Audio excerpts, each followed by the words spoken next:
চলে এসেছি একটা নতুন কাশুখানি চিকেন পকোড়া করব।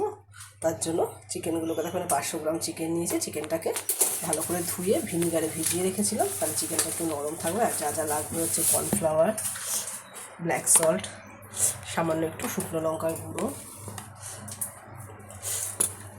গোলমরিচের গুঁড়ো, সেজওয়াইন সস, জিঞ্জার গার্লিক যেটা ডাস্ট পাওয়া যায় সেই ডাস্ট, টমেটো সস, আর হচ্ছে একটা ডিম।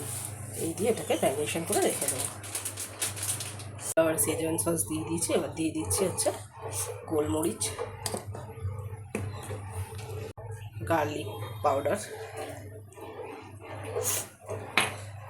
জিঞ্জার পাউডার, গুঁড়ো ঝালের জন্য গোলমরিচ দিয়েছি, তাই অল্প একটু দিলাম।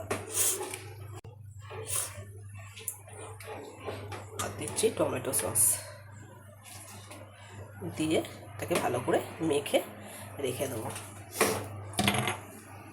ম্যারিনেট করা হয়ে গেছে, এবার এটাকে রেখে দেবো। আর সন্ধ্যাবেলা ভাজবো। ফিরছি সন্ধ্যাবেলা। ওরা চিকেনটা ম্যারিনেট করে রেখেছিলাম, এখন সেটাকে ভাজবো। কড়াইতে তেল দিয়ে দিয়েছি, সাদা তেল।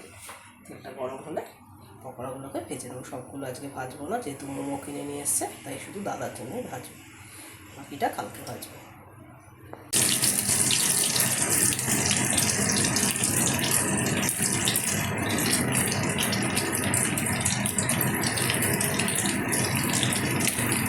দেখো ভাজতে নিয়ে নিয়েছি। আজকে সব কটা ভাজবো না, লাল লাল করে ভেজে নিয়েছি। এবার এগুলোকে তুলে নেবো।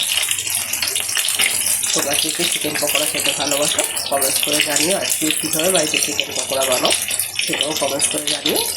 আর আমি যেভাবে চিকেনটা ম্যারিনেশন করলাম সেটা কেমন লাগলো সেটা কমেন্টস করে জানাতে ভুলো না। ভিডিওটি এখানেই শেষ করছি। ভালো লাগে লাইক শেয়ার কমেন্টস করো। Thank you everyone.